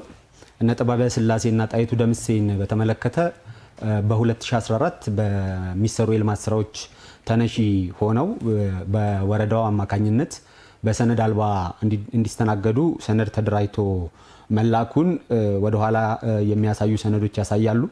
በዚህ መሰረት መብት ለመፍጠር የመሬት አስተዳደር የክፍለ ከተማው በሚንቀሳቀስበት ወቅት የባለቤቶች ወይም ደግሞ ቅሬታ አቅራቢዎች እነ ጥበበ ስላሴና ጣይቱ ደምሴ አይ እኛ ሰነድ አልባ ሳንሆን መስተናገድ ያለብን በአርሶ አደር ነው፣ አባታችን አርሶ አደር ናቸው፣ ወይዘሮ ጣይቱ ደግሞ ባለቤታቸው ናቸው፣ አቶ ጥበበ ስላሴ ደግሞ የሳቸው ልጅ ቢሆንም እዛው እያረሰ ሲኖር የነበረ አርሶ አደር በመሆኑ በአርሶ አደር ነው መብት ሊፈጠር የሚችለው በሚል ቅሬታቸውን አቅርበው ቅሬታቸው ተገቢ ነው አይደለም የሚለው በወቅቱ የነበሩ አመራሮች አጣርተው መልሶ ወረዳው እንዲያጣራ የአርሶ አደር ኮሚቴ እንዲያጣራ በማድረግ አርሶ አደሮች መሆናቸውን አረጋግጦና አጽድቆ ወደ ክፍለ ከተማ ልኳል።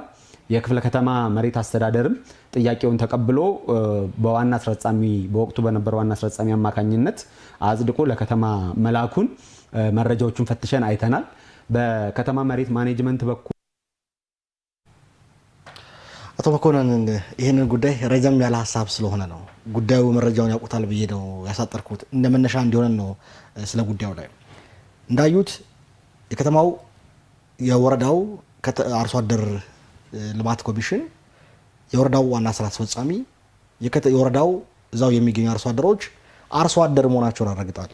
በሰነድ ላይም ከተወያየን በኋላ በርካታ ሰነዶች መጡና እኔም ስመለከት ከ1972 ጀምሮ ያላቸው ግብር የከፈሉበት የአርሶ አደርነት ወረቀቶች፣ ሌሎችም በየደረጃው የሚገኙ ባለቤትነት የሚያመላክቱ ወረቀቶች አሉ። ቢሆንም ነገር ግን ወደ ክፍለ ከተማ ሲመጣ ይህ ሰነድ በሰነድ አልባ እንዲስተናገድ የሚል ውሳኔ ተላልፎ መጀመሪያ ተላከ። ይህን ሲቃወሙ እንደገና የነበረው ዋና ስራ አስፈጻሚ መልሶ አጣርቶ ይሄ መስተናገድ ያለበት በልማት ተነሺ በባለይዞታነት ነው የሚል ከተቀመጠ በኋላ ነገር ግን በእናንተ በኩል ውሳኔ ተሰጥቶ ሲመጣ አሁንም ክፍለ ከተማ ላይ እየተስተናገዱ አይደለም የሚል ጥያቄዎች ቀረቡ። ለምንድን ነው የዚህን መዝገብ ወይም የዚህን ፋይል ተገቢ ውሳኔ ሰጥቶ መፍትሄ ማስጠት ያልተቻለው? ሰዎቹ በእርግጥ በእናንተ ምርመራ አርሶ አደሮች ናቸው ወይንስ ሰነድ አልባ ናቸው የሚለውን ምላሽ እንዲሰጡበት ፈልጋለሁ። መልካም።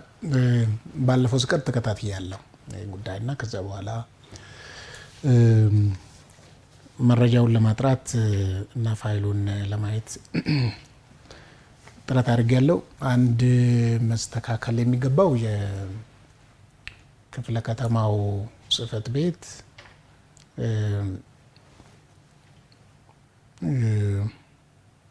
መብት የመፍጠር ስልጣን የለውም። መብት የመፍጠር ስልጣን ያለው ከተማ ነው፣ ቢሮ ነው ማለት ነው በማዕከል ደረጃ።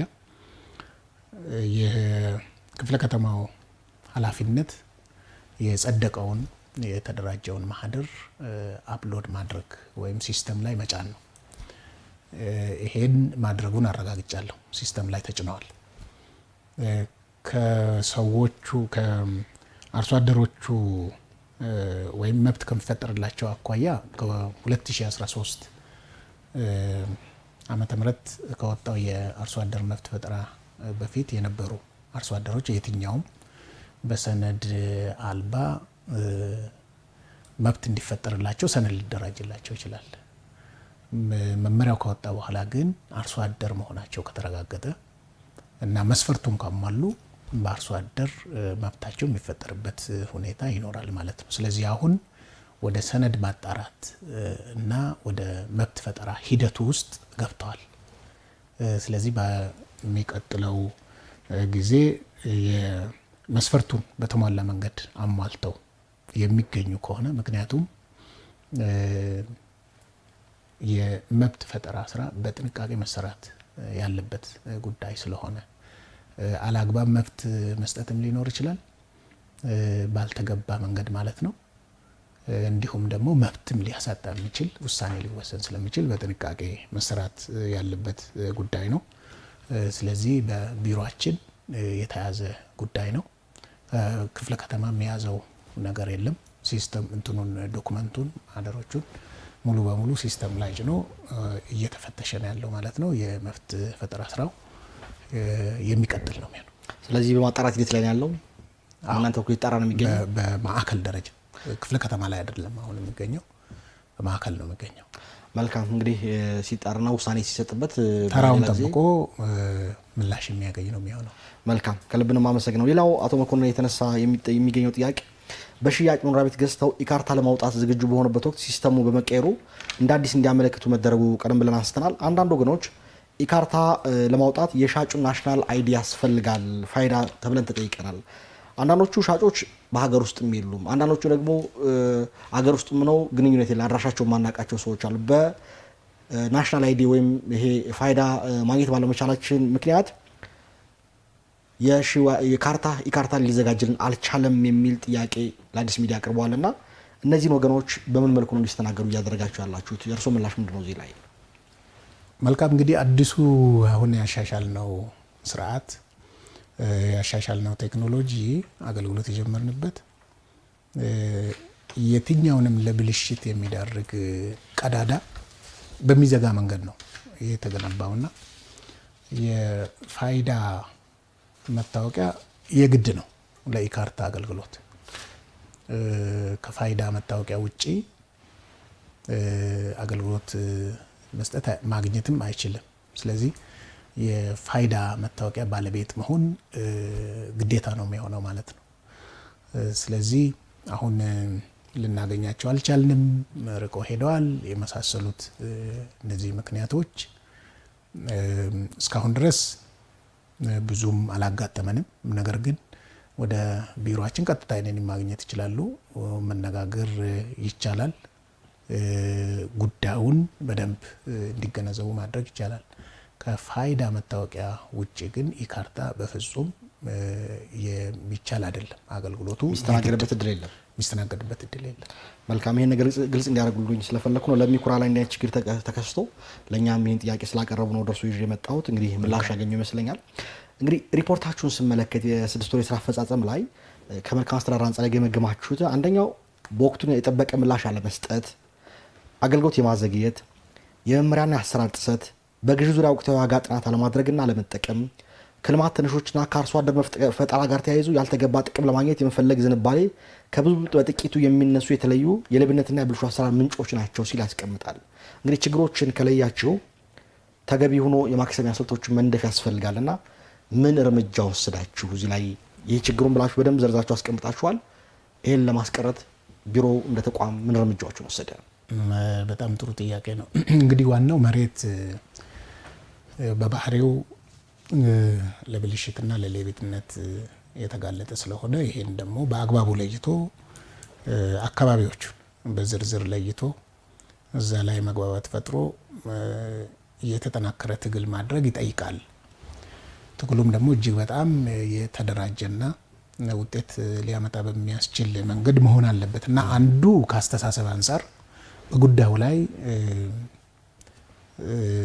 የሰው ኃይሉን በደንብ በቂ ግንዛቤ ፈጥሮ እዚህ ላይ ሌብነት፣ ብልሽት አገር ያፈርሳል፣ ልማት ያጎሳቁላል የሚለውን አስተሳሰብ ይዞ ከዛም ባሻገር ደግሞ የነገውን ትውልድ የሚገድል አደገኛ በሽታ ነው የሚለውን በሚገባ መያዝ እና አሁን በሀገራችን ብሎም ደግሞ በከተማችን እጅግ በጣም እየተፋጠነ የሚገኘውን ልማት ማደናቀፍ ነው የሚለው አስተሳሰብ በደንብ መስረት ስላለበት በስልጠና በግምገማ በተለያዩ ስልቶች ይሄን ግንባታ የማድረግ ስራዎች ይከናወናሉ። ጥሩ ጅምሮች አሉ፣ ተጠናክሮ መቀጠል ያለበት ነው። ከዛም ባሻገር ደግሞ ተላልፎ ሲገኙ እርምጃዎችን መውሰድ ነው። የማስተማሪያ እርምጃዎች፣ የእርምት እርምጃዎች መወሰድ አለባቸው።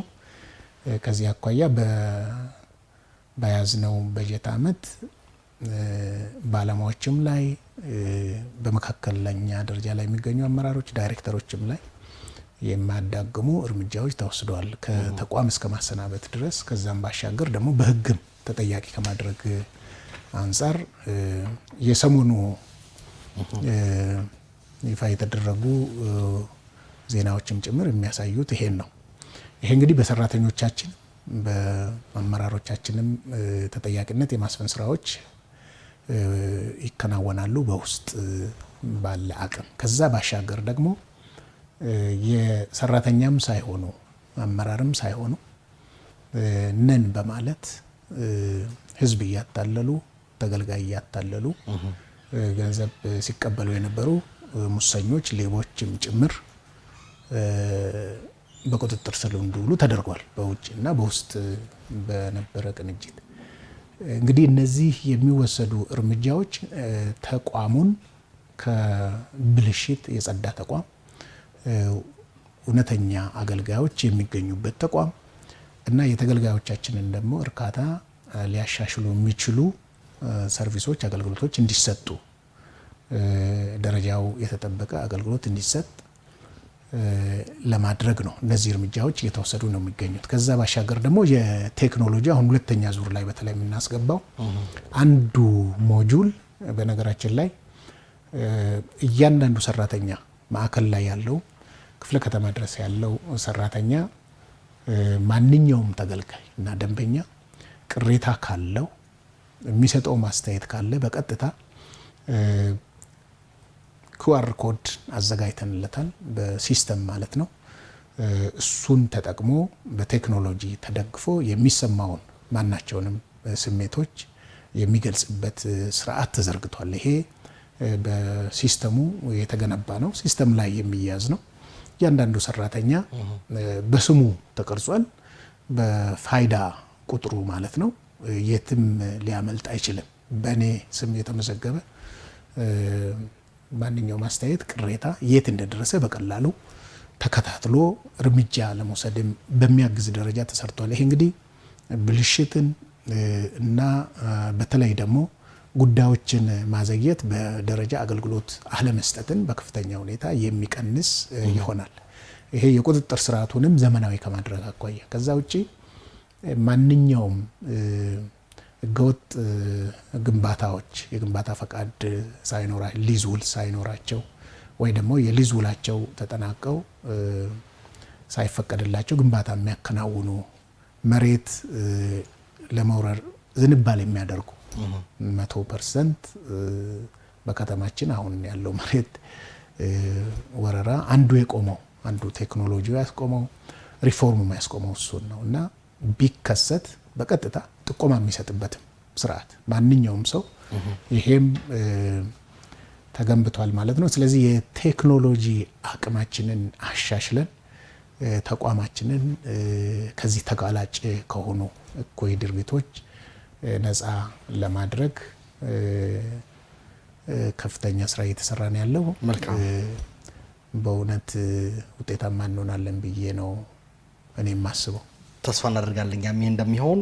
አንድ ጥያቄ ላንሳ። በተለይ የመሬት ወረራን በተመለከተ ከደንብ ማስከበር የስራ ኃላፊ ጋር በነበረን ቆይታ እዚህ አገልጋይ ፕሮግራም ላይ አዲስ አበባ ላይ ዜሮ አድርገናል የሚል ነገር አንስተዋል እሳቸው። እርሶም የደገሙልኝ የሚገኘው አዲስ አበባ ላይ የመሬት ወረራን ዜሮ አድርገናል የሚል ነገር አንስተዋል። ግን እኔ ማንሳት የምፈልገው እዚህ ላይ ነጥብ የመሬት መረጃ መረቃ ወይም ላንድ ኦዲት አላችሁ ሆይ? የትኛው መሬት ለምን አገልግሎት እንደዋለ፣ የትኛው ክፍት እንደሆነ፣ የትኛው ህገወጥ መንገድ የተያዘ የሚያሳይ ወቅታዊ የተደራጀ ዲጂታል ካርታ ወይም ካዳስተር ማፕ አላችሁ ሆይ የሚል ጥያቄ ማንሳት እፈልጋለሁ። ይሄ እንዲመልሱልኝ።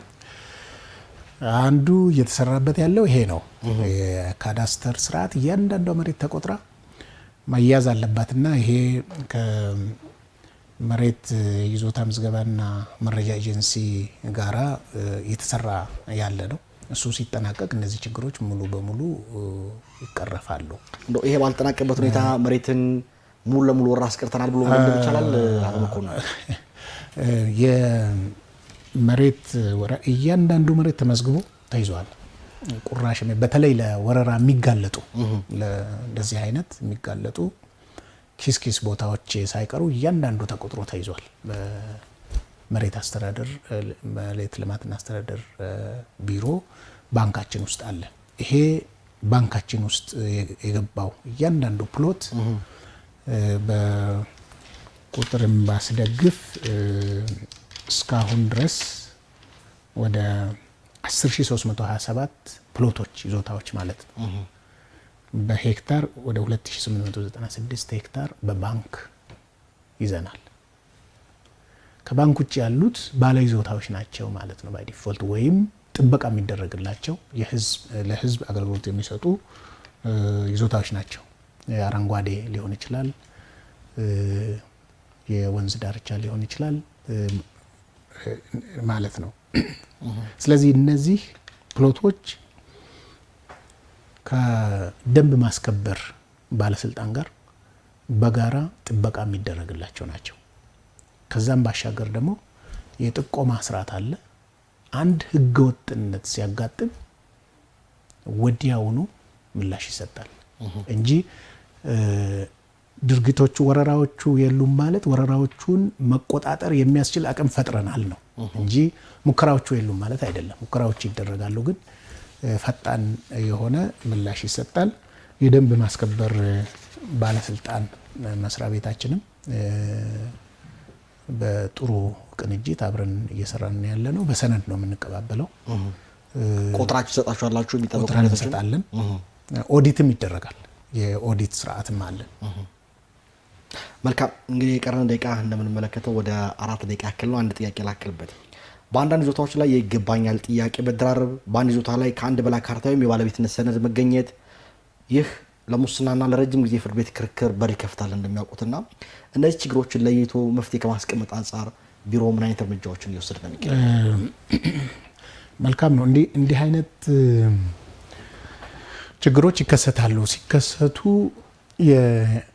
ይገባኛል እንግዲህ አሁን ቅድም እንዳልኩት እኛ በሲስተም እያንዳንዱን መረጃ ይዘናል። የመረጃዎቹን ትክክለኛነት ደግሞ ባለቤቱ ሲያመለክት ወደ ኢካርታ ሲመጣ ትክክለኛነቱን አረጋግጠን ኢካርታ እንሰጣለን። ወደ ምዝገባ ተቋም ሄዶ ዲጂታል ካርታ ሆኖ ይመዘገባል። እዛ ጥበቃ ይደረግለታል። አንዱ በዚህ። ሁለተኛው ደግሞ እንዲህ አይነት ይገባኛል ጥያቄዎች ሲመጡ ሲስተማችንን ቴክኖሎጂያችንን ተጠቅመን የማይገባው ከሆነ አይገባውም የሚለውን ለፍርድ ቤት አቅርበን እነዚህ ጥያቄዎች ትክክለኛነታቸው እንዲረጋገጥ ተደርጎ ለባለመብቱ ትክክለኛው ፍርድ እንዲሰጥ በከተማችን የፍትህ ቢሮ እነዚህ ክርክሮች ይደረጋሉ።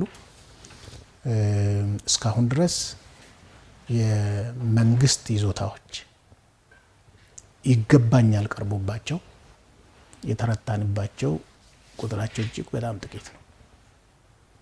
ስለዚህ ይገባኛል አላግባብ የሚቀርቡ ይገባኛል ጥያቄዎች በተለይ እንደዚህ አይነት ጉዳይ ላይ ሆን ብሎ የሚሰማሩ ሰዎች ከድርጊታቸው ቢቆጠቡ ይሻላቸዋል። የካርታ መደራረብ እስከምን የመነጨ ነው? እንግዲህ እኔም ገጥሞኝ ያውቃል። የተለያዩ ክፍለ ከተሞች ላይ የምሰራበት ወቅት ላይ በአንድ ይዞታ ማረጋገጥ ቦታ ላይ 2-3 ካርታዎች ተደራርበው የመውጣት ሁኔታዎች ነበር። የካርታ አይደራረብም። መደበኛ ካርታዎች ከዚህ በፊት የነበረው ነው። እሱን ነው በኢካርታ የሚያዘው ማለት ነው። በተለይ የአሁኑ ሲስተም ድርርቦሽን ዜሮ ነው የሚያደርገው። ለምሳሌ ከዚህ በፊት አንድ ይዞታ ላይ ካርታ ወጥቶ ከሆነ አሁን በኢካርታ እዛ ካርታ ላይ ማውጣት አይቻልም። ቤዝ ማፕ ዋንስ አንድ ከተወራረሰ ኢካርታ ማድረግ አይቻልም። የመጨረሻ ጥያቄ የማደርገው የካሳና የተነሾች መልሶ መቋቋም ስርዓትን በተመለከተ ፍትሐዊ ያልሆነ የካሳ ግምት አለ። ለልማት ተነሾች የሚሰጠው ካሳ መጠን አሁን ካለው የገበያ ዋጋና የኑሮ ውድነት ጋር የማይመጣጠን ነው የሚል አቤቱታም ቅሬታም ይቀርባልና ይሄን እንዴት ይመለከቱታል? ከተማ አስተዳደራችን እንደ አዲስ አበባ ለልማት ተነሺዎች የሚደረገው መስተንግዶ የሚደረገው ጥበቃ ለሌሎችም አካባቢዎች ምሳሌ በሚሆን መልክ ነው ተግባራዊ እየተደረገ የሚገኘው። የካሳ መጠኑን በሚመለከት በየጊዜው ባለው ገበያ ታሳቢ ተደርጎ ጥናት ተደርጎ በጥናት ላይ የተመሰረተ የዋጋ ማሻሻያዎች ይደረጋሉ። ስለዚህ ከዚህም ባለፈ ከተማ አስተዳደሩ የልማት ተነሺዎቻችን ለልማታችን የመጀመሪያው ደረጃ ላይ መቀመጥ የሚገባቸው ዜጎቻችን ስለሆኑ ባለውለታዎቻችን ስለሆኑ በልዩ ትኩረት በልዩ እንክብካቤ አገልግሎት ለመስጠት ይሰራል። ስለዚህ የካሳ መጠኑ ካለው የገበያ ሁኔታ ጋር የዋጋ ተመኖች ማሻሻያ ሲደረጉ የካሳ ተመንም ማሻሻያ እየተደረገ እየተሻሻለ የሚሄድበት ሁኔታ አለ። የማቋቋምም ለምሳሌ አቅም ለሌላቸው ግንባታ ማከናወን ለማይችሉ ኢቭን የግል ባለይዞታዎችም ጭምር የከተማ አስተዳደሩ ድጋፍ የማድረግ በተለያዩ መንገዶች ስራ እየሰራ ነው ያለው። ስለዚህ የልማት ተነሺዎች ከልማት ተነሺዎች የሚሰጥ የትኛውም ቅድማ የሚሰጠው ስራ አገልግሎትም እንደሌለ በዚህ አጋጣሚ ለማንሳት ነው። አቶ መኮንን ከረጅም ስራ ላይ ውለው ነው የመጡ። ዛሬ ድካም እንዳለ ይሰማኛል። እኔም ጫና ያደረኩት በአንዳንድ መልኩ እንዳየሁት ረጅም ስራ የቀን እንዳሳለፉ ቀደም ብዬ ስለተረዳሁ ነው። ስለመጡ ሰዓቶትን አክብረው ለተነሳው ጥያቄ ደግሞ ተገቢ ምላሽና ማብራሪያ ስለሰጡ ተመልካቾች ከልብ ነው አመሰግናለሁ። እኔም በጣም አመሰግናለሁ። በአገልግሎት አሰጣጣችን በሚያዩት ለየት ያሉ ጉዳዮች አስተያየት መስጠት ከፈለጉ ቅድም ያልኩት በቴክኖሎጂ መጠቀም ይቻላል። ሁለተኛ 7079 ነፃ የስልክ መስመር የጥቆማ መስመራችን ነው፣ ይጠቀሙ። ደንበኞቻችንም ተገልጋዮቻችንም ማለት እፈልጋለሁ። እጅግ አድርጌ አመሰግናለሁ። ከልብ ነው አመሰግናለሁ። ውድ ተመልካቾቻችን የዛሬው አገልጋይ ፕሮግራማችን ይመስል ነበር። ፕሮግራሙ ብራት አብራችሁ የቆዩት አላዛር መኮንን ከመላው የስቱዲዮ ባለሙያዎች ጋር በጋራ በመሆን ነው። እንግዲህ የዛሬ ዝግጅታችን ይህን ይመስል ነበር። የአዲስ አበባ ከተማ አስተዳደር የፐብሊክ ሰርቪስና የሰው ሀብት ልማት ቢሮ ከአዲስ ሚዲያ ኔትወርክ ጋር በመተባበር ዘወትር ሐሙስ ምሽት በቀጥታ ስርጭት የሚያደርሰው አገልጋይ ፕሮግራማችን በዚህ መልኩ እንቋጫለን። ስለነበረን ቆይታ ከልብ እናመሰግናለን። መልካም ምሽት ይሁንላችሁ።